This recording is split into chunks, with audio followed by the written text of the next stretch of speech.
Welcome to another edition of Dashing Dan's Sporting Adventures podcast. Thanks to Disporto, where Italy comes alive on a plate, and they have restaurants throughout Williamstown, Yarraville, Essendon. They've got the Kiosk, which is always busy, especially on Saturday and Sunday morning. Obviously on the weekend, Kiosk at Williamstown Beach, and the take also in Yarraville. Rob Cross and Darren Parkin are joining me to look at round 9 of the AFL, two respected broadcasters for many, many years. Rob is a Carlton supporter. Darren is a St Kilda supporter. I'm a Western Bulldog supporter, for those that don't know. But before we get into that podcast, which was recorded on Monday night before the Michael Voss announcement, the caveat is that we're speaking about Michael Voss and does he have much of a future? Of course, that was done on Monday night.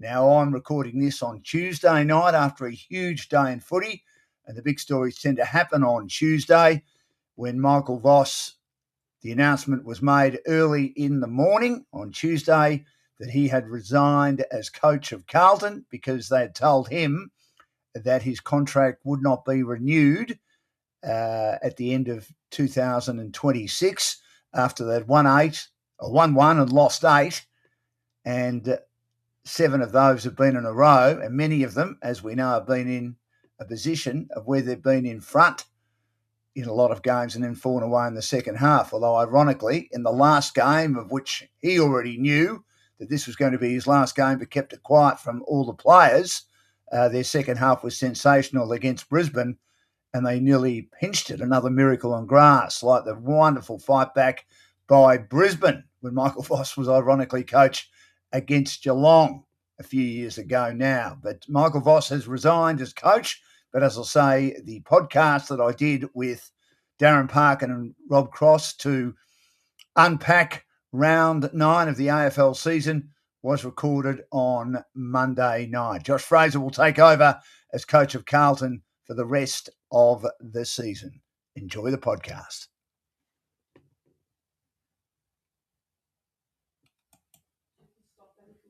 Yeah, I have.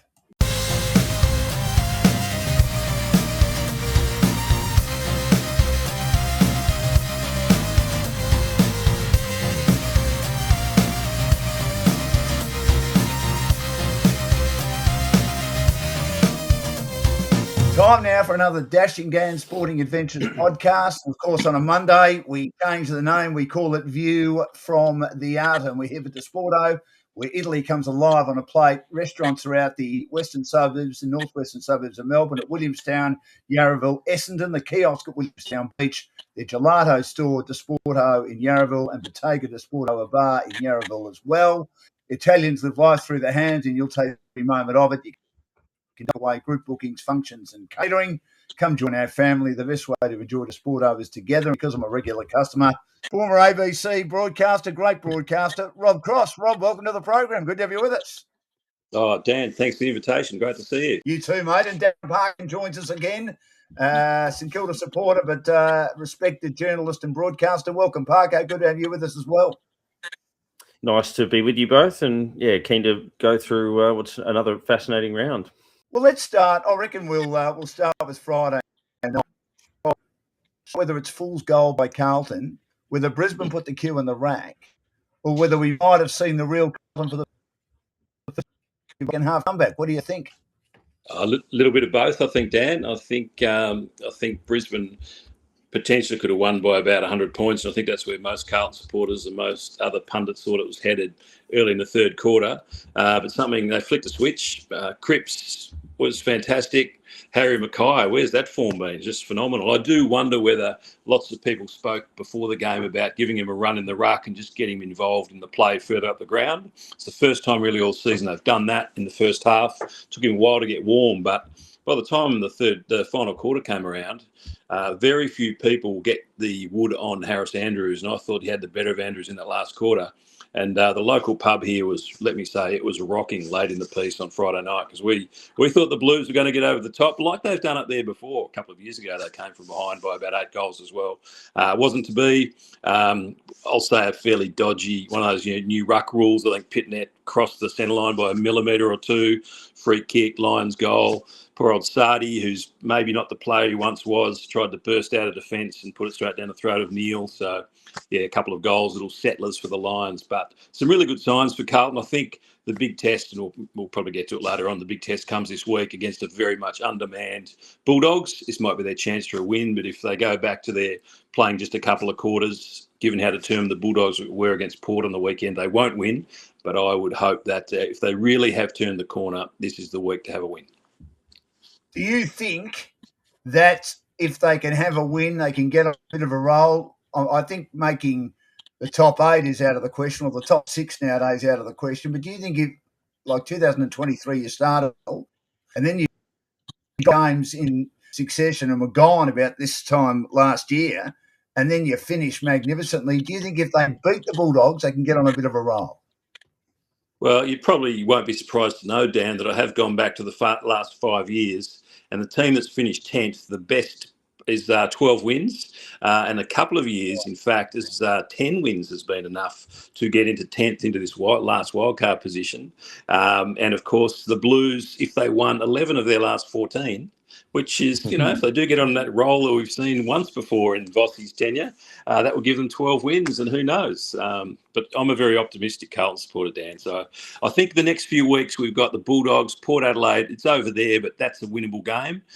Then we play Geelong, but go back in the last few years, we've had the wood over Geelong. Yeah, you beat them once. We've beaten them the last few times, in fact. And I think last year was our big win when we beat them pretty comfortably, 3 or 4 goals. When we had TDK, we had Silvani, Curnow, all played in that game. We were pretty comfortable winners. So, and then I think we've got Essendon after that. We've still got Richmond again. We've still got West Coast. So who knows, Dan? You are very optimistic. There's not too many of them. If you listen to all their podcasts, as Darren would know, they're all given up. And I think there are a few people that went down to the Sporting Globe in Northland, Parko and Rob, on Friday night, and they were hoping that Carlton wouldn't win and they'd sack Voss. Just the next. Parko, what do you think about the Blues? I mean, that was a good effort, but I'm still not convinced. Gary Lyon, and we're all entitled to our opinions, back at them. He said, where was that in the first half? Where's that been all year? I mean, again, it's just a half of footy, but is it the sort of performance? Yeah, it's an interesting one. I spoke about Geelong being a good matchup for Carlton. Brisbane at the Gabba, a lot of their games have followed a similar pattern, Carlton-Brisbane. I mean, the prelim 2023 was sort of reversed, where Carlton started well, but the game still ended up being about 15 points. Then Carlton came from 7 goals down to win by a point. And even in the final, the elimination final in 24, they were about 10 goals down and lost by, 20 or something, with a big second half. And then this game on the weekend. So, yeah, they've made a bit of a habit of playing okay up there at the Gabba. And it reminded me a little bit of that Crows game, where similar to what Rob was talking about, where when they had a bit of momentum in the second half, there was probably a couple of decisions, a few dubious throws in that Adelaide game that were sort of halted their chances to sort of tighten it up a bit. So I think it probably just sums up how even the comp is. Most sides are capable of something. It's just how long you can put it together for them. And you saw Richmond, they led the Crows at halftime, and then they asked a couple of questions early in the last term as well. But Carlton are further advanced than the Tigers at this point in time. Well, I mean, this has been said a lot too. Carlton will be the best 16th side we've seen because of how competitive they've been. I know for you, Rob, that's not great solace because they're not winning, but, I mean, they've been as competitive as anyone. Large portions of games. Yeah, well, I think there was a stat a couple of weeks ago which was dented a bit by the performance against the Kilda, but I think prior to that, in terms of time in front over entireties of games, they were third behind Sydney and Freo. They were leading games in terms of percentage. So that to your point, that stat talks to that point. Just quickly on Richmond, though, Carlton probably should be 0-9 because if Tom Lynch had kicked one of those, how many shots? 8 shots straight.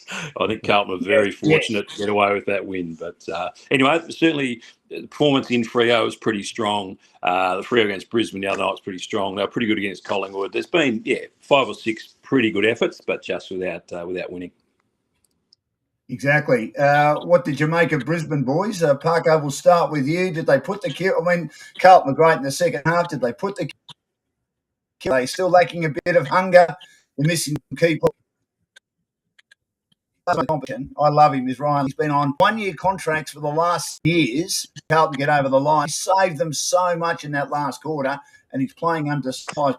Yeah, and getting the reward late in his career. Obviously, he was there in the hard times for a long time for Brisbane there, and now obviously enjoying that success in the back end of his career. But yeah, I mean, they post that Melbourne loss, they're obviously pretty ruthless in their follow-up games after that one.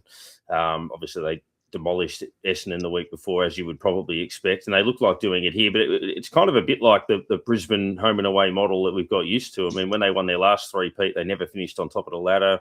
They haven't done it in this run either. They tend to do what they need to do to qualify, you know, top 4, top 2, give themselves the necessary home finals without ever being the dominant home and away side. I mean, you look at Sydney, certainly, Fremantle, possibly Hawthorn, have looked stronger over the course of this season, but you just know that if you line up Brisbane against those teams in finals, that the Lions are going to give themselves every chance. Hear that, Rob? I mean, again, they were winning on Friday night. They set it up early, didn't they?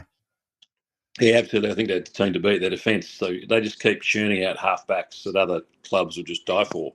That's incredible production line. Defence is fantastic. Midfield, unbelievable. Logan Morris is going really well up forward. It's probably unfortunate for big Oscar Allen that he's gone down. He might have been the real key to make them almost a certainty. So I still think, in terms of a big forward, maybe they're lacking a little bit, but then there's all the other smalls that keep kicking goals. You know, Cameron's in much better form this year. Zach Bailey, if he's got his kicking boot on, can kick 5 or 6 in an afternoon. All their midfielders are capable goal scorers, so it probably doesn't matter as much maybe as it might to other clubs. They've got that spread of goal kickers. So, yeah, I still think they're the team to beat. And I think Darren's spot on. They just peak at the right time, which is the last Saturday in September. Now, Zach Bailey, Parko, is a free agent. He'll have them all chasing him. He could really set himself up, couldn't he, if he decides to take the big money on offer from other clubs. And if Brisbane win their 3rd flag in a row, he might think, I love winning premierships. It's probably a silly comment, this, but maybe I need a new challenge with a great big pay packet behind it.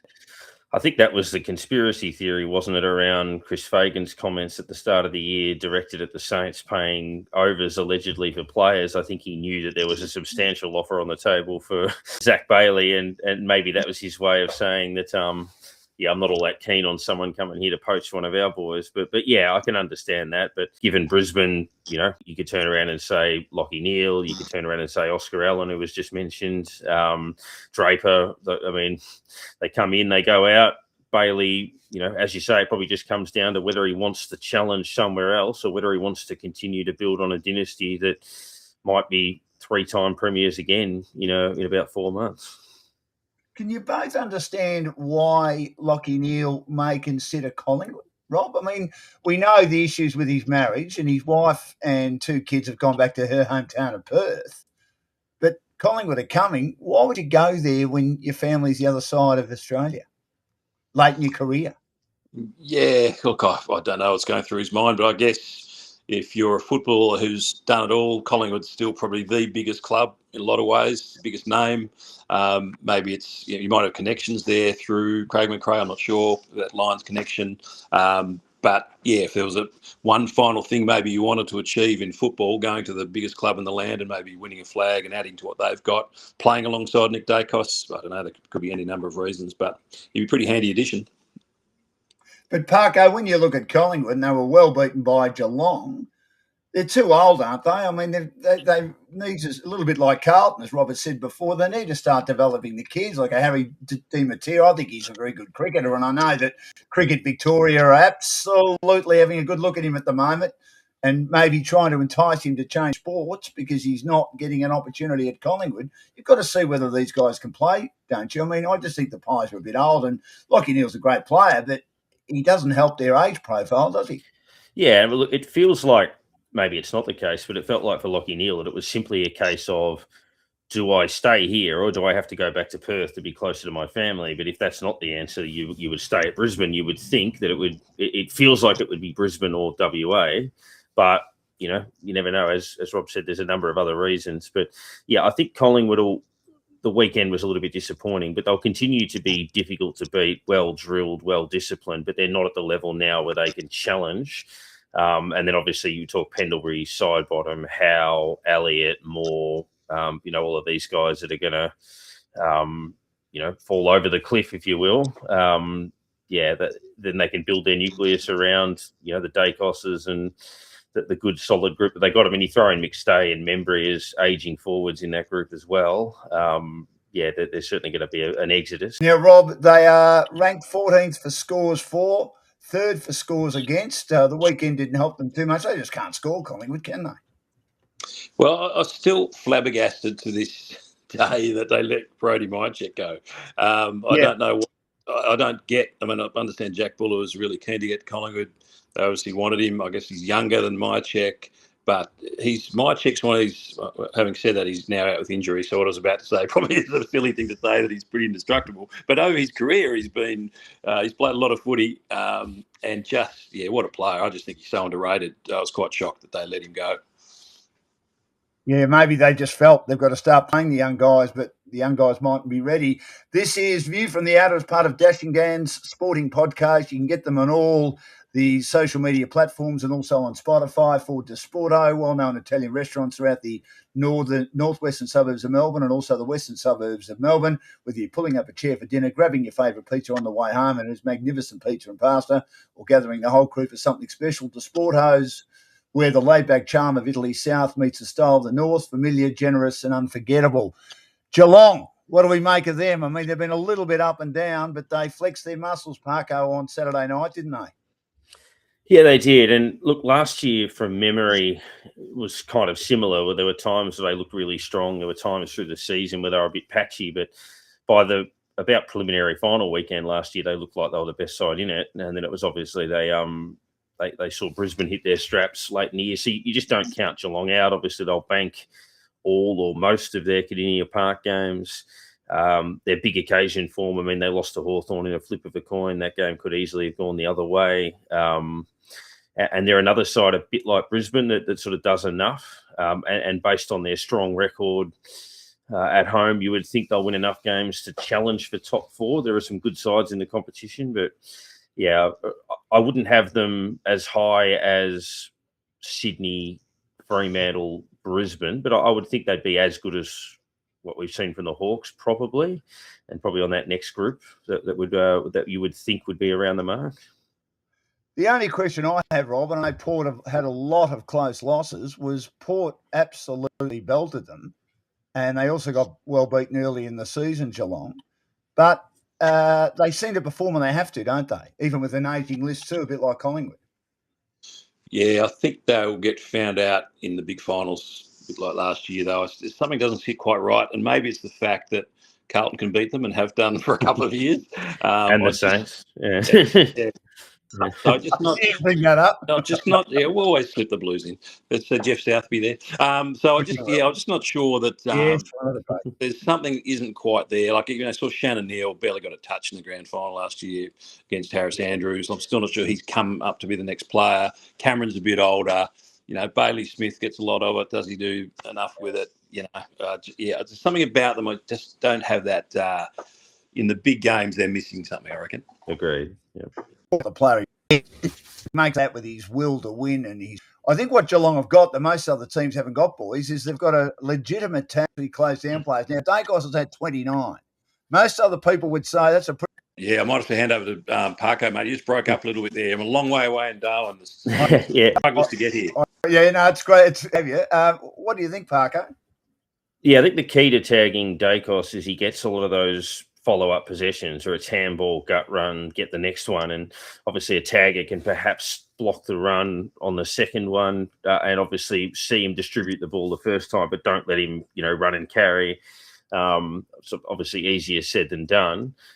Geelong run a tagger, which a lot of sides don't, but obviously they are also short a legitimate ruck superstar. So, yes. And that's been the case for a while. So if they come up against Sydney with Grundy, if they come up against Fremantle with Jackson and the way that he played on the weekend, Hawthorn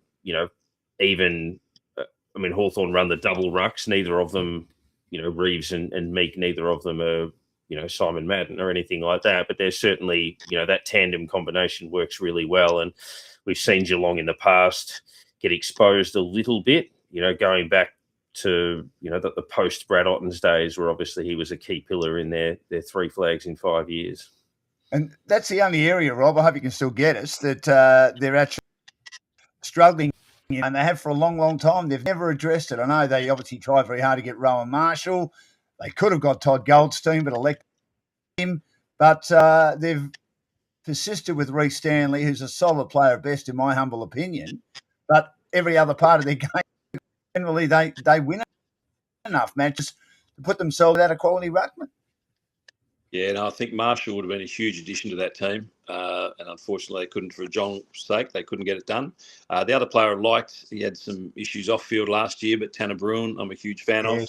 I've seen a lot of the Cats this year, but every time I see him, he really adds something. He's hard, great skills.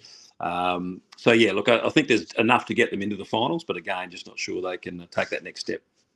Yeah, well, that'll be fascinating as to how they go. Now, your Park, a great record up at Dunn, Rob's neck of the woods.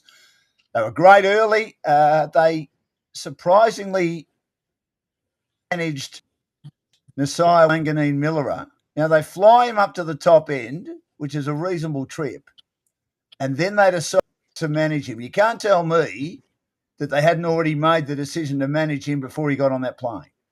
What? And then why did he go? Yeah, or they're not always, and most clubs are probably in the same boat. Geelong are the masters of this, but they're not the most transparent when it comes to that type of thing, which is why I think perhaps with Max King, they opted to go ultra conservative this time around with the update. Like, he's almost back running from what I can gather, but I think they played a safer approach on that. And yeah, what they were saying with Wanganeen-Millerer is that it was a corky. They scanned it again when they would have done that. I doubt they would have done that after they got there. You think they would have done that before they left, and indicated a little bit of bleeding still in the muscle, which they still think was a corky. But the fact that they said in the presser he's touch and go for this week, it does make you wonder a little bit as to exactly what that was. At times this year he's looked a bit sore, but I think overall in the game, look, St Kilda have started all 4 of their interstate games nearly identically. If you look at the quarter time score, I think at the Giants it was 5-4 to 1-1. Adelaide and Port was 4-4 to 1-1 in both games, and this one was 5-2 to 1-1. So they've jumped sides in almost identical fashion. But the Adelaide game, they lost their way in the second quarter, and in this game, they lost their way in the second quarter. Now, I think they were okay, because I think in the third, they fought back and just missed shots, and at the start of the last, they got within 8 points, and that's without Higgins and Ryan, their 2 best small forwards, without Wanganeen-Millerer, without Wilkie. So I think there's a pass on that one, but at the same time, they've still got to prove that they can take one of those top sides. I mean, they were competitive against Brisbane. They were competitive against Adelaide away. They've been competitive in this game. But, yeah, they've got to take one of those scalps, even though I think there were mitigating factors in this one. Is it frustrating, though, as a St Kilda supporter, that they're not pushing a lot of time? When do the excuses stop for Ross Lyon, who, as we know, has complete control over that football club? Yeah, look, I don't buy into excuses necessarily. Like, I think they're probably one short of where they should be. They dropped both the Collingwood and Melbourne games when they led in the last quarter or led late earlier in the year. They were level with the Crows with a minute to go. They had to get one of those results. I think personally, watching them play, they look better than they did last year, but it doesn't matter if you don't translate that into results. And they're scoring a bit better, but at the same time, when they've done that, it's sacrificed some of their accountability at the other end. So they've got to get that balance right. But yeah, I agree with Ross that they've improved, but it doesn't matter if it doesn't show in the win-loss column. So yeah, they've got to claim a scalp somewhere. And after they play Richmond, every game's a danger game. But after they play Richmond, they've got Fremantle away, Hawthorn, and then Sydney away. So they've got to win one of those 3 somehow to make a statement. It's not an easy thing to do. There's a bloke St Kilda picked up from North Adelaide. He may miss this week, but played 100 games in a row. He's another one that slipped through the system, wasn't picked up in 4 drafts. He's talking of, I'm talking Kel Wilkie, who the books had a real crack at. He looked pretty good in a Blues jumper, wouldn't he? Oh, I sure would. So would the bloke running around number 3 for St Kilda. I think he's the one that's the big loss to me. I mean, I think I can't begrudge Tom de Koning going for nearly $2 million, 1.7 million. But Silvani ones that really rankled as a lifelong Blues supporter. Not quite old enough to have seen Serge, but certainly saw Stephen through all his career, and then to see Jack. But I sort of had some sympathy for Jack. I sort of remember him a few years ago where they strapped all this padding on his legs and sent him into the ruck, and they used him as a spare forward. And it wasn't until last season they thought, oh, maybe his dad was a good defender, we'll throw him into defence. And, of course, it was his natural home, and he played beautifully. I don't know what's going on behind the scenes. My sense, and I've got very limited background to this, my sense is if your 3 big guns are going, Kernahan, I'm really going back now, Curnow, Jack Silvani, and to a lesser extent, de Koning because of the money on offer, something's happening they're not happy with. Was it Voss? Don't know. A lot of fingers pointing that direction. But to lose those 3 players was a real killer. And, the Silvani, because of the family connection, really hurts. Love watching him play. I mean, I still think that, and Parker's probably got a view on this, but I don't think there's a much better field kick of the footy from defence. I'm talking about big players, and we know there's a plethora of halfbacks these days that are kicking the ball beautifully. But in terms of a key position player, I don't think there's a much better spotter of a spare player and hitting targets than Jack Silvani at the moment. Yeah, and I think on the weekend when Wilkie went down, he sort of took on that role of Howard had his hands full with Ben King, who kicked 4, but Silvani did that sort of floating intercept, get across, played his normal role and tried to cover the Wilkie role as well. So that game and the Port Adelaide game, which they won away, probably his best performances of the season. And, of the recruits, they all probably get passes. I think Liam Ryan, given what he cost, was very, very good. Flanders is building okay. But, I think Silvani has just about been the pick of them so far. Are you worried, Parko, about Wilkie? I mean, as I say, he's been indestructible. A bloke to rest him this week, or is he that important to the team, the structure of the team and his leadership that you've just got to play him? Yeah, I guess they can't afford to rest players where they are at 4, 5, 11th. The Tigers, you don't want to pop up and get smacked on the nose or anything like that, as much as they've got a stack of players out. I just think if he's fit, you play him. But if there's any issue structurally, flying back from Darwin with a back injury and, I don't know how they got him back, whether he was able to fly or what they did.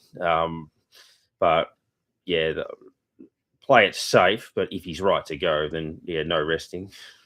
Respected broadcasters Rob Cross and Darren Parkin, sponsored to Sport Over Italy comes alive, a forge from Nonna's Kitchen made with Southern Soul. Boys, what do we make of Melbourne? Again, there are issues off the field, but on the field, I said this to Parko before, Rob, I think he's had the perfect apprenticeship. He's been to a number of different clubs, Gold Coast and the Bulldogs, and the clubs he played with, he spent some time as well in coaching apprenticeship in St Kilda and Geelong. But they're going pretty well, Rob, aren't they? Yeah, I love the way he goes about it. Doesn't speak in cliches. He's very direct. He obviously gets on with his players. He talks to his supporters and members of the club really well. And just an exciting style of play. He's got some real talent there. Obviously, we know Cozzy, Latrell Pickett's come in as well. So he's got some players that can really turn it on with their speed and their tricks. He's got some good young players coming through as well. Like I love Cade Chandler. I think he's one of the best small forwards in the competition. So he's got some players across every line, made those tough decisions. I mean, not too many clubs would say, wouldn't fight tooth and nail to keep your Olivers and Petrarcas, notwithstanding some issues well reported around Clayton Oliver in particular. But they were stars, they're premiership players, and he was happy for them to go and bring in other players in their place. So the style of play, I think this weekend, Melbourne Hawthorn, 1987 prelim final revenge. Well, it's a long time ago, but I'm sure Gary Lyon's up for that.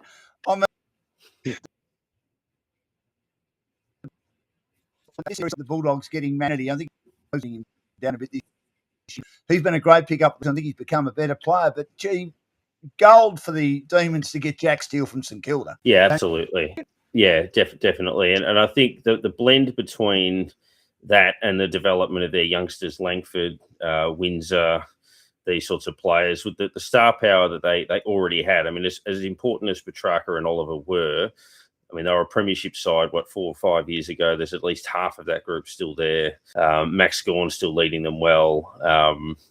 So, yeah, they just, with those opportunities, and Oliver hadn't quite been the same player. Petrarca, post that nasty injury, was still good, but hadn't been quite the same player. So, yeah, I think a lot of us immediately assumed that they would fall off a cliff with the new coach and those players going out without exploring the fact that they'd drafted pretty well whilst they were a good side.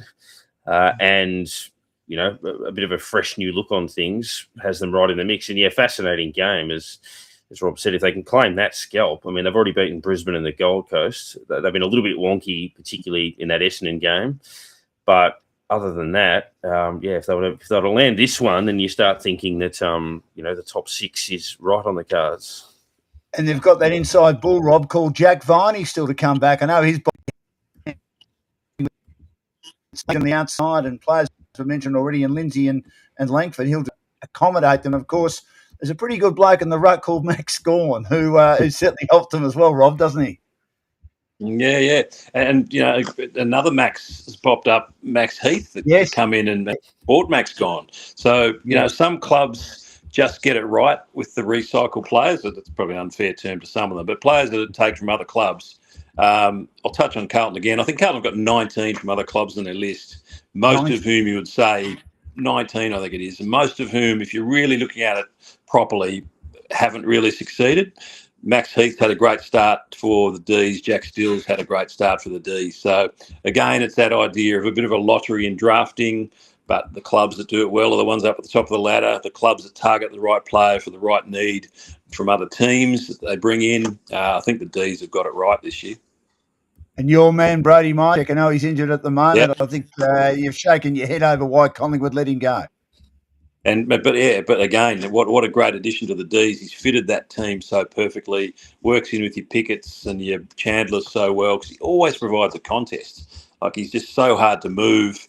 He's great at ground level, great in the air, pretty reliable kick. And he's just been, what it's enabled is Jacob Van Rooyen not to be the main target, because I still think Van Rooyen has huge upside. And to have a big, experienced player next to him has really helped. Jefferson seems to be coming along slowly, but starting to make some strides as well. So there's a lot of positives for the Ds. Yeah, when they played the MCG, it's exciting. I was amongst the Melbourne members at the MCC, but they're enjoying every single moment of it. Of West Coast, I mean, they've won more games than they won last year. I reckon they've gone backwards. What do you think, Parko? Yeah, I mean, the win over North, where they came from 5 goals down, that stacks up okay now when you give them what North have done, as did the win against Port away, where I think they were 4 or 5 goals down in that one as well. But yeah, since then, the month that immediately followed was as bad as anything they'd produced through that horror run post their about 2021, when they fell out of the finals for the first time. But yeah, 128-point loss to Sydney, 101-point loss to the Saints. They got belted by Freo in the derby. This was a little bit better in terms of what they were able to produce. I mean, the Richmond loss, given they were at home, given the injuries that the Tigers had, was a pretty alarming result for them. So I think if you look at their performance in isolation, there's enough good players there that, enough good kids there to suggest that maybe if you were to fast forward 2 years with a crystal ball, they'd be okay. So, yeah, but they've got to get those results out of their system. That they made progress and then produced a horrible month of footy that would have had their fans thinking, okay, well, that was a misguided dawn. But I mean, this is the most well-resourced club in the competition, and they have been horrible. I never thought it'd be horrible around the 90s when Parker was early days of his life, and they were powerful. I mean, that is a long time ago now, but they don't look like they could beat time at the moment. No, they're struggling.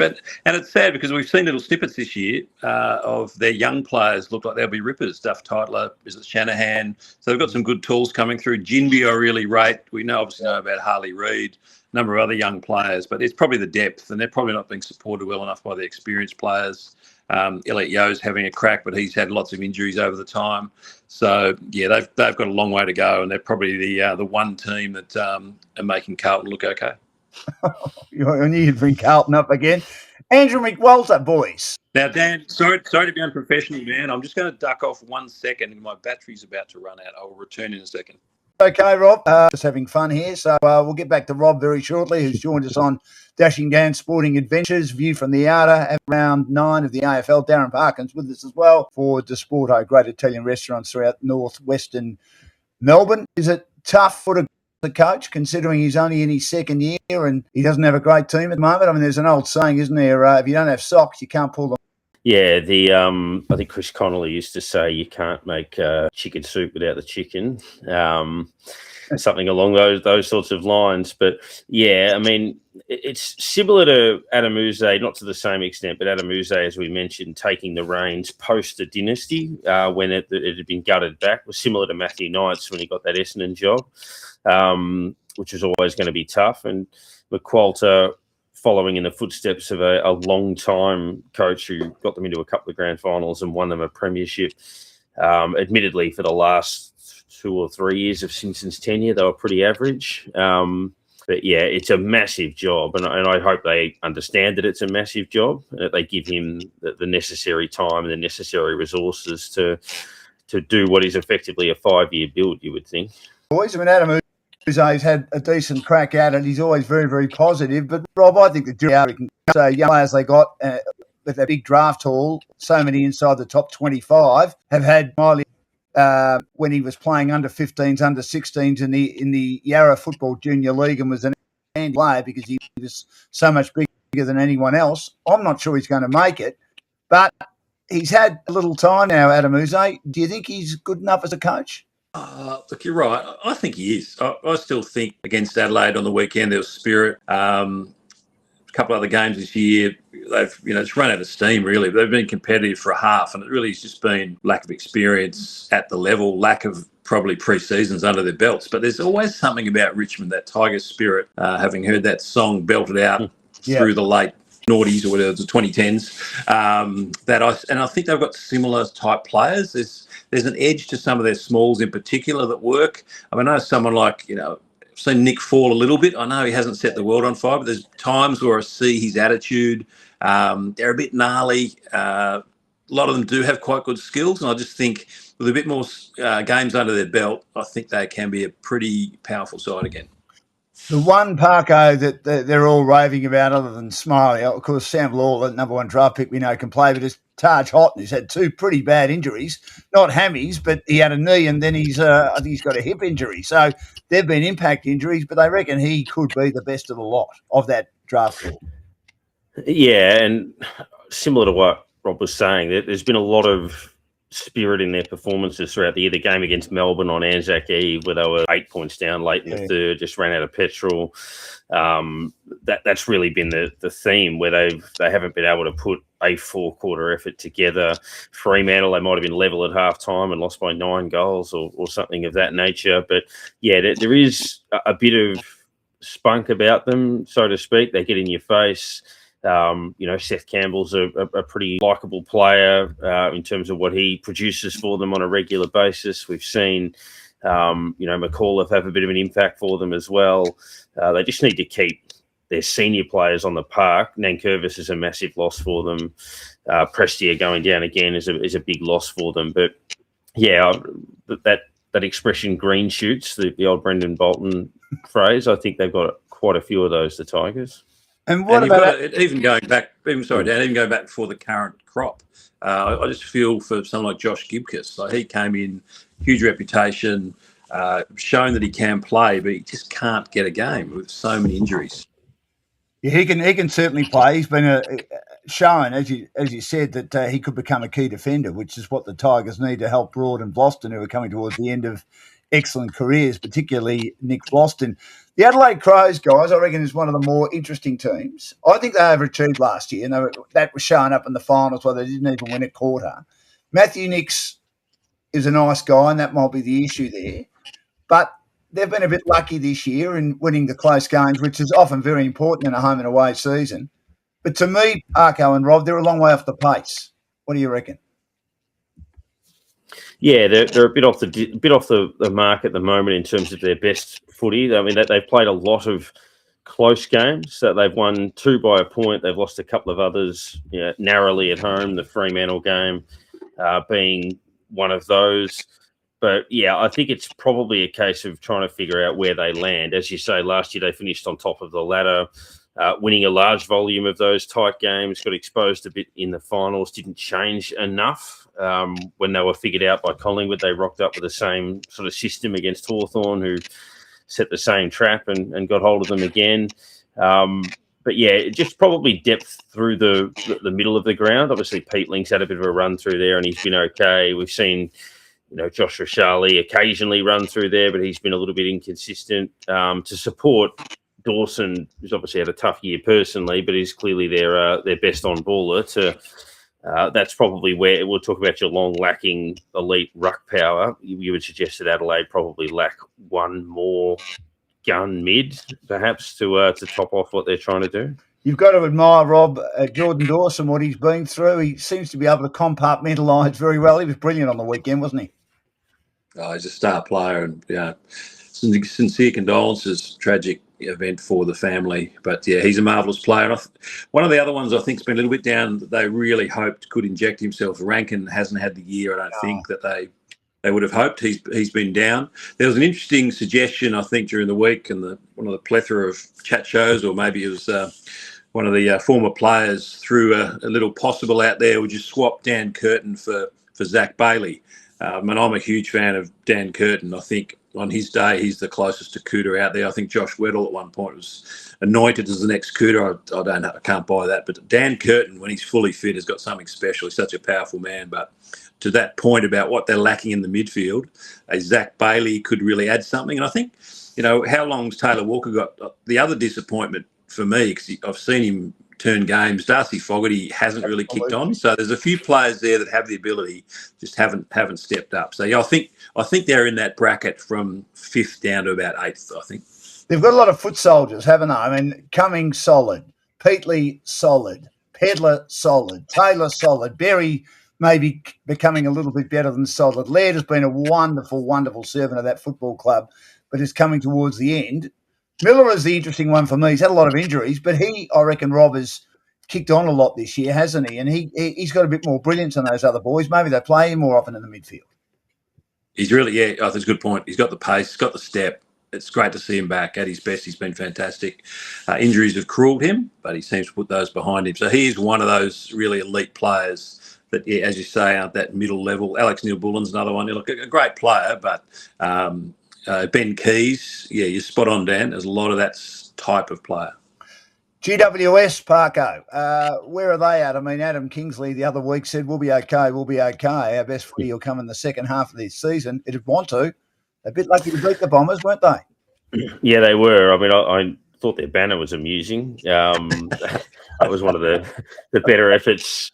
They don't mind poking the bear a bit, the Giants. But yeah, Essendon probably in that game was a bit like what we're talking about with Richmond. They did a heck of a lot right. They just couldn't go the distance. And they've been a little bit that way of recent times. But yeah, the Giants probably fortunate to get away with that. I mean, they've won, I think all of their victories have been at home. The Hawthorn one stands out as being pretty impressive, but they beat Richmond, North Melbourne by a kick, and then Essendon coming from 5 goals down. So they've struggled to capitalise on momentum when they've gone forward. The game against Sydney where they butchered shots, the game against the Gold Coast they butchered shots, the Collingwood game they butchered shots. But yeah, they've looked pretty plain this year. They've probably been the most underwhelming side, I would say, in the competition. Like, even when we were talking about Carlton earlier, Carlton have led for large chunks of games and have actually dominated periods of games, whereas the Giants have looked just basically flat, underwhelming. Something not quite connecting with what they're trying to do. Rob, they've lost two of their best players, two of their best top 5 players. We know how good a player Tom Green is, and I think Taylor's one of the best key defenders in the competition. Pretty hard to replace those two, isn't it? Yeah, I think that's been a big thing. I mean, Green from last year was really starting to look like one of the best midfielders in the comp, and he's spot on. Taylor is just phenomenal. He and our Harris Andrews, in my book, are the two best defenders. He just closes down opposition players, taking inset marks, great skills, great leader. Josh Kelly's another one that's been in and out. Aaron Cadman's missed a bit of footy. And I think Jesse Hogan's output is really down.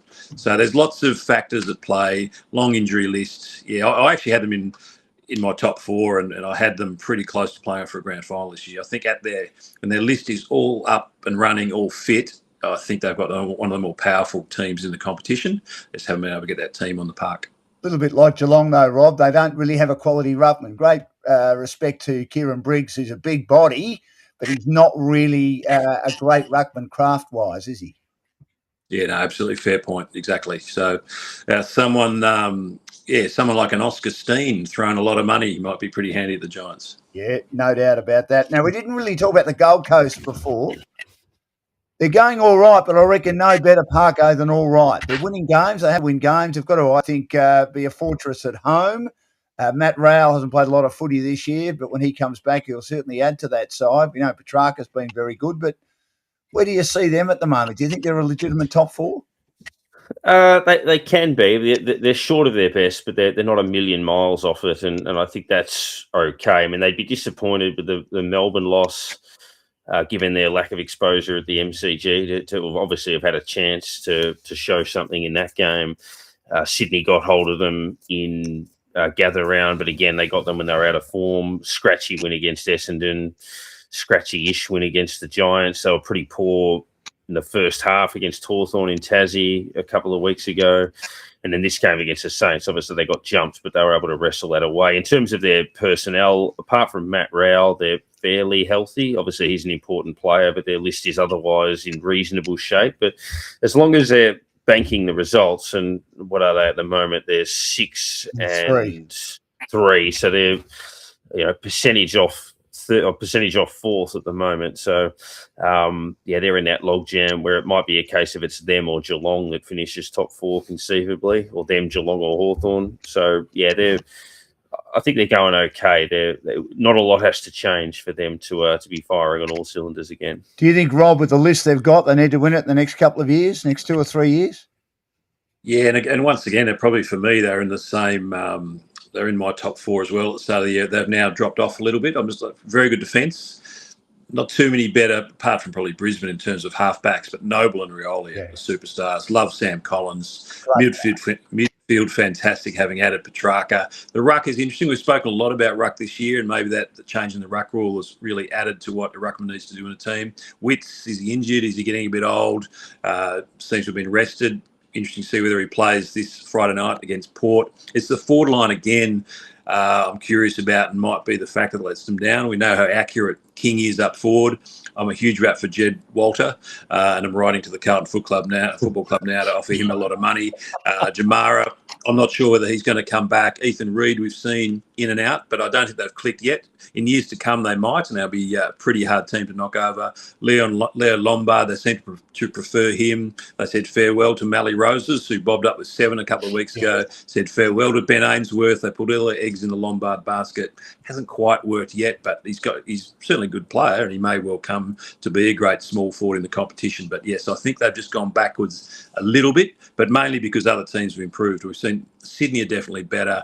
Brisbane are still playing at the same high level. Hawthorn are very good, and I'm just not sure that the Gold Coast, there's still plenty of development in those players. So maybe another couple of years off. I've banged on a lot, Rob, with Parko about the depth of the Gold Coast Suns, but that second tier of depth is gone. You mentioned Ainsworth. Flanders is another. The one that I think has been good for the Dogs until he got injured was Butterick. So there are 3 pretty good players. Farini, he's struggling at Essendon, but he had a great year last year at the Suns. I mean, there's 4 pretty handy players that aren't part of their depth anymore. Yeah, but I think, I'm a huge rat for Bodie Hewland. He is an amazing footballer. Yeah. His brother Zeke I'm not sure whether he's injured or they rested him at the moment, but he's apparently even better. So I think you've got to give up players. If you've got a certain number of list spots for small defenders, medium defenders, or on ballers, small, whatever the case may be, I guess you can only have a certain number on your list. They've made their choice to get rid of those players. I'm with you. Butterick's a very good footballer. But when you've got the Eulens coming through, you've got Rioli, you've got Noble, hard to keep them all, I guess.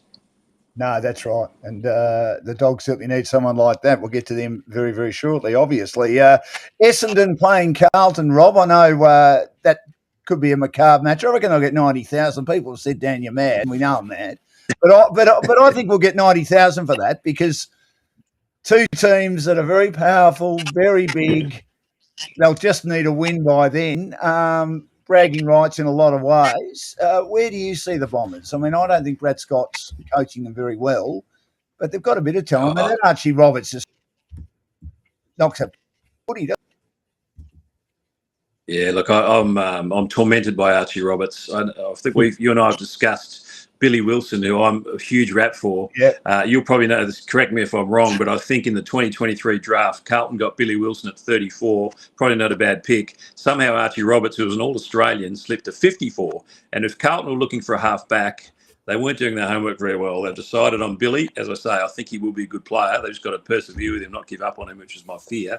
The 20 places later down the draft, they could have got Archie at 34, but that's the foibles of drafting. I'm actually fearful of that game, having seen Essendon over the years when they've been the underdog, beat Carlton. I just think some of the young players, they've got speed, they've got intensity, they've got Nate Caddy, they've got Archie Roberts, they've got Archie May.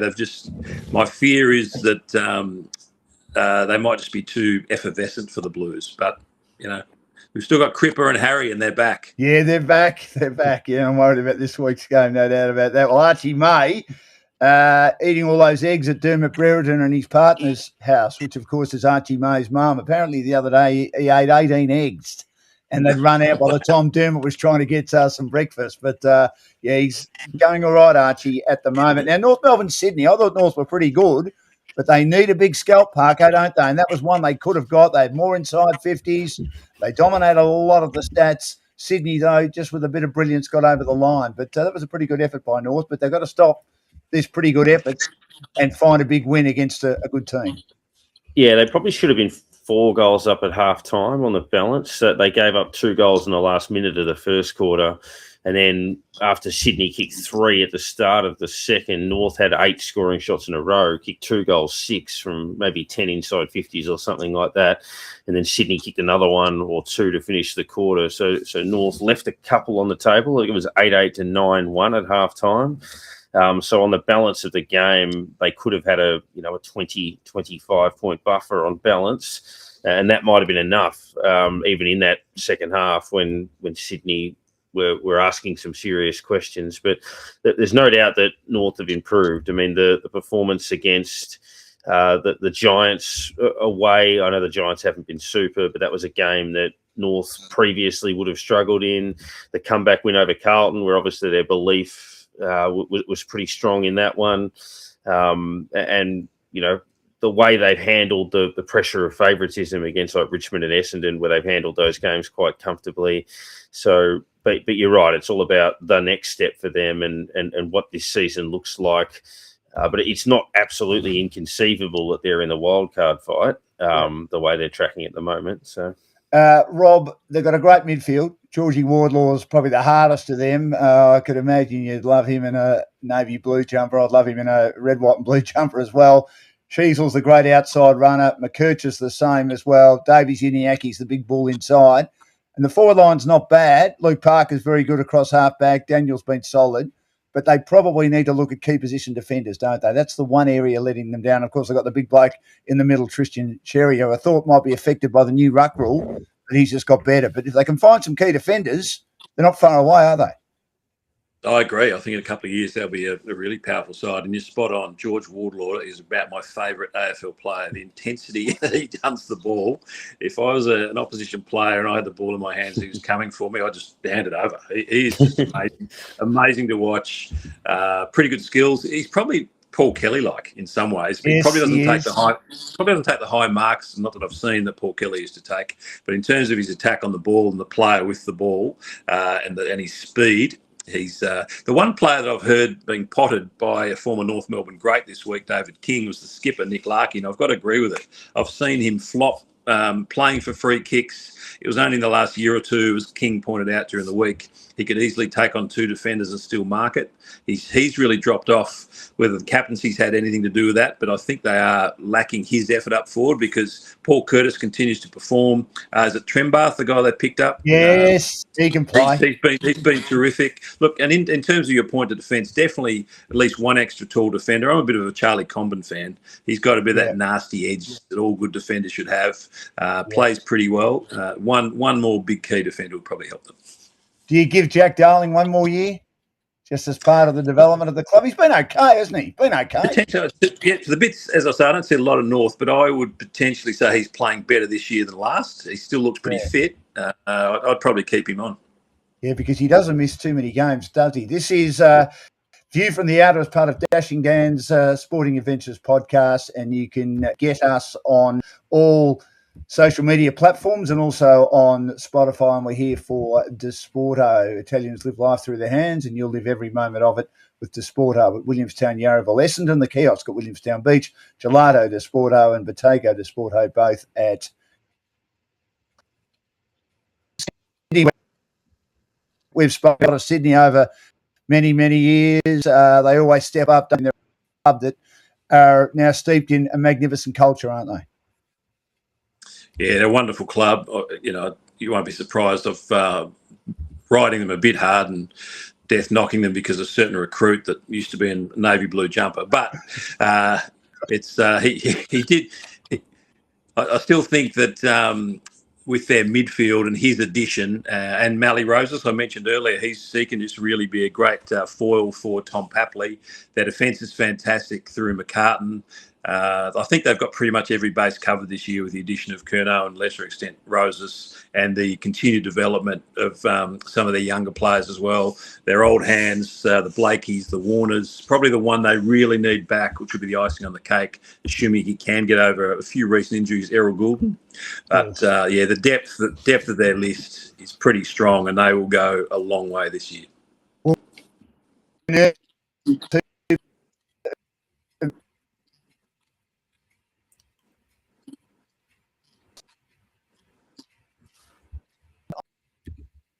Down back, Carlton, and also Mellon, who's your classic lockdown defender, isn't he?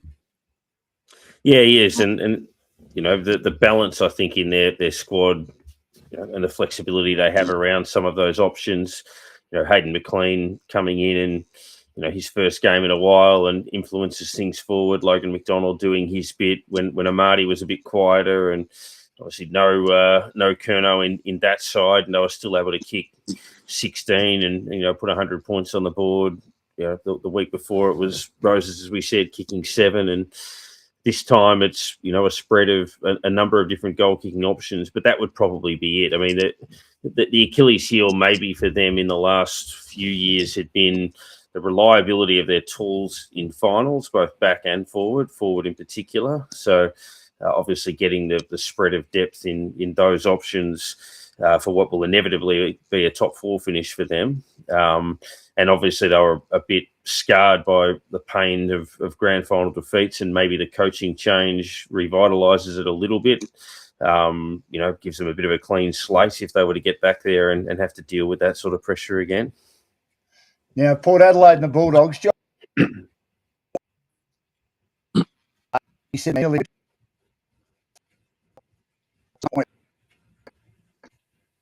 they're not why I didn't think they was hanging out, and they probably should take the Dogs tonight, because the Dogs in the second half couldn't find the goals. Kicked 1 goal 9, and Port were getting to perform, but they're a day. They sure are. I'll get to see them firsthand this Friday. I'm really looking forward to it, because I think those comments were a bit harsh. I think they've been probably exceeded my expectations with those close results, and I think they're not going too badly at all. Got some good talent coming through. We all know how good Butters and Horn Francis and these guys are. So I think they've got enough players that could even worry the Gold Coast this weekend. I think that'll be the big test if they're beaten comfortably here. Mind you, lots of players, the Gold Coast are going for 10 wins in a row in Darwin, so maybe this isn't the measure for Port Adelaide. But if they can be competitive and even jag a win, that will give us a better indication of where they are. And the Dogs, Park, just win in the previous ones. Some might even say that, look, there wasn't much they could do with all the injuries, but the big defeats are obviously a concern, but they found a way to win. Number 4, again, on his back, Marcus Bontempelli, despite being injured, despite being banged up. It was a better performance, wasn't it? I mean, they led all night, and they almost you've got to win the close ones, and they did that in the weekend. Yeah, and Fraser, one of his better performances of the year, probably along with the other game he played in Adelaide against the Crows earlier this season. But yeah, I think the Bulldogs, when it all happened for them with the injuries, they were rattled and a bit dysfunctional. But they've slowly started to put it together. The Freo game was one of the better games of the season. They nearly pinched that, and then obviously this Port game, not an easy place to go and win based on what we've seen from Port Adelaide. That Hawthorn game, for example, being a bit of a benchmark, and the Geelong performance that followed. So a good solid win. And, the last couple of weeks, they've just been getting steadily better. They're not going to get Darcy back. Obviously, the Liberatore one's up in the air a bit as well. But, yeah, there's enough to work with if they can, just stabilise things on the back of all those injuries. Bailey Dale showed some encouraging signs that maybe his best form's getting back. Ed Richards looks to have maybe shaken the niggles that he was battling throughout the season. Artie Jones has shown a bit, got injured, but back in the side. And, the core that you can usually rely on, like Bontempelli and Kennedy, Tim English back. They're motoring a little bit again, even with some work still to do. Right this week, but how do you stop Bont, or you just can't stop him? I mean, look, he's got a bad knee that won't get bad here, which is getting better. And the last 2 weeks he's had 33, and on the weekend had 30, 10 tackles, 7 inside 50s. I mean, he's a master, isn't he? He sure is. I wonder whether Vossi, last couple of weeks, he's had Lockie Cowan run with players. So Cowan, who's a pretty big body, might get the job on Bont. In the past, we've seen Cripps and Bont go pretty much head-to-head, and Bont's just been, not sure dominant, but I would say he's probably had the wood over Cripps the last couple of times. So they may, Cowan, given he had the run with job on Wangadeen Millerer, then on the weekend had a bit of a dip at Neil and one or two others maybe through the middle. He might be given that attempted shutdown role. But, yeah, Bont still, for me, is the best player in the competition, has been for a long time. Magnificent footballer. Yeah, he certainly is. Now, who gets Harry Mackay? O'Donnell's due back. Buku Khamis is a good intercept. He hasn't led a one-on-one. He has absolutely, with the greatest respect to him, no idea. So does O'Donnell get Mackay, or does put a dice with Caulfield, who's not bad. Last couple of weeks have been good, but a top 10 draft pick. He certainly has not form. But they've got an. I would have thought O'Donnell would. O'Donnell, I think, would go to Mackay. Kemp, despite his inaccuracy, won't be dropped because he's been a pretty good competitor. So I would imagine Khamis would probably go to Kemp. Yeah, I'm not sure about Khamis. What do you think, Parker? He's just lobbing that side either, or another quality key defender. I think on one, he's just showing he's just up to it, unfortunately. Yeah, you want him to be 3 or 4 in line, not 1 or 2, I think. He just gets shuffled up the order a little bit, but I think there's enough there to sort of persist with, but he does need those reinforcements around him. One, Parker, that's kicked on. He's a mid-season draft pick. He's become a pretty quiet down back, so he could also maybe get Kemp or someone like that. I mean, he was outstanding on the weekend. Yeah, so anyway, we'll move on to the last game. He was, and keep Parker. We're talking about so he was, and just the only other point. Yeah, and the only other point I'd make out of that game, just flipping back to Port, was obviously Georgiades, who has generally been a reliable kick for goal. I think he kicked, 4-7 against Geelong, 4-4 on the weekend, missed that late shot against Hawthorn, just lost the radar a little bit, missed a shot at a crucial stage in your game as well. He certainly did. Well, the last game we're looking at is Hawthorn and Freo. Great game of footy. Right, Rob. Freo learned how to win, haven't they? A lot of close games, which you've got to do in a competition like this. They're starting a bit slowly, but gee, that last quarter on the weekend was exciting, wasn't it? And the crowd behind them and the bell, the Wolfie bell, which I absolutely love. It's a great addition. They're a big champ now, aren't they? Big champ. Yeah, look, I'd love to see the Purple Haze win it this year. They've been slowly drafting from drafts. They've been picking up key players from other sides, and I speak of course, Jackson and Bolton. I think the mix there is right now. They got the bargain basement, who's turned out to be their captain, Josh Tracy. Amos was the pick that Freo got for the Chera deal they did with Carlton, which I think is looking better all the time. Alex Pearce is gnarly, big defender. I think they've just such a maybe the depth might test. I'm not sure what's underneath, but in terms of their best 23, I don't think there's a better balanced team in the competition. Through defence, they've got all the midfielders they need now that Hayden Young's fit again. They've got great runners and the big three forwards, Tracy, Amos and Voss, who's a bit of a character as well up there. I think they've got every base covered to launch a premiership tilt. And of course, Parker, as Rob touched on, there's a bloke called Voss become the unicorn. His last quarter on the weekend was out of this world. The smother, the disposals, the two-way running. Better with outside and with Cox in this, because I think Jackson is a better ruckman than he is a forward, even though he's not a bad forward either. What do you think, Parker?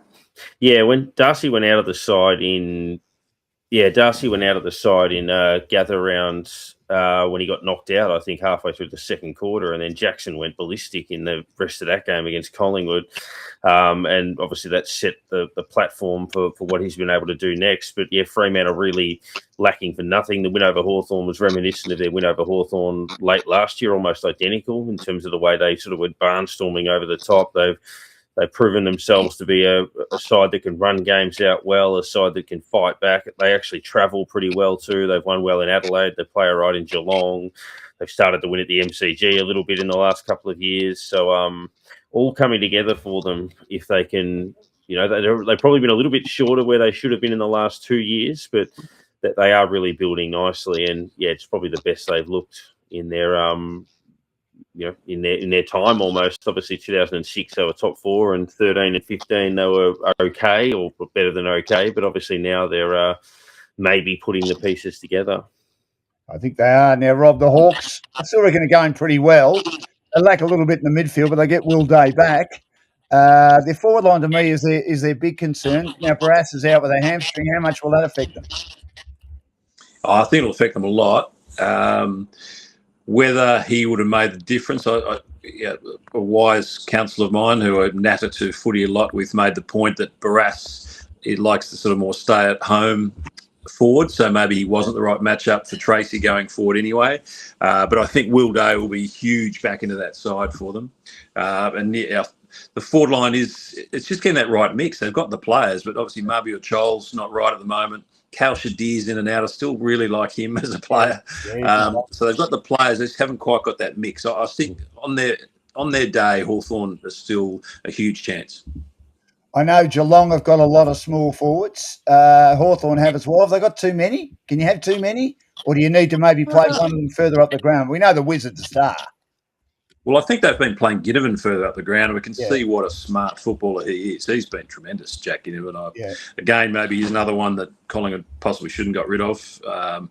They got the player from Fremantle, his name escapes me. Lockie, help me out. Lockie Schultz. Lockie Schultz. Yeah, I still think Ginnivan's a far better footballer than Lockie Schultz, but that's just my personal opinion. But I think, Nick Watson, what a freak. So I think they've got the components there. They just had a couple of unfortunate injuries on the weekend, and it was a day to come back still. They'll be pretty strong. And Parker, we did touch on it earlier. Do you think the two rucks are working for the Hawks? I mean, they're not the quality of some of the rucks in the competition, but Reeves and Meek have been okay. But I think Reeves has gone ahead of Meek. I wonder if Meek's fast becoming a player that they can do without. What do you think? Yeah, I think Reeves has gone ahead, but I think they don't have much of a choice, Hawthorn. They've probably got to, at this point, roll with that system because they don't have the elite option to have somebody that can, do it all day and control it for them. So, yeah, it's the balance that they probably have to run with to avoid putting a Mitch Lewis in there or something like that, has been prone to injury. So, yeah, but I think Reeves has moved into that top billing, that's for sure. And the data and looking at his numbers would suggest that. Now, Rob, before I let you go, and I really appreciate your time, who wins the flag? Is it too early yet, or do you think you could have a bit of a crack at it? I think the conversation in the last sort of 5 minutes or so of this chat has crystallised my view towards Fremantle. Yeah, I think that they're a massive chance. They've just got to keep winning. Well, boys, thanks so much for joining us. Really appreciate your time. I've had Rob Cross and Darren Parkin, two esteemed broadcasters and journalists. And, Rob, how long's it been since you called a game of footy? You get an opportunity this week, mate. I'm wrapped for you. So what's it been, a year or so since you've called an AFL game? One game every 12 months. So they let me loose on a Suns game every year. Oh, excellent. You'll do a great job. Parker, great to catch up. Good luck to the Saints on the weekend. We've been here, of course, part of our regular podcast week, Dashing Dan's Sporting Adventures. Of course, it's the chat that we have for every round, view from the outer, for our great sponsors. Disporto Italy comes alive on a plate. Some restaurants feed you. They bring you home. Every dish at Disporto is a love letter to southern Italy, artisan crafted from the freshest seasonal produce, built on recipes passed down through generations and served with the warmth of family around the shared table. And again, you can get them at Williamstown, Yarraville, Essendon, the kiosk at Williamstown Beach, which is always busy on the weekend, Gelato Disporto and Bottega Disporto, both based in Yarraville. Thanks, boys, and we'll catch up again soon. Really appreciate your time. See you, Dan. See you, Paco. Good to chat.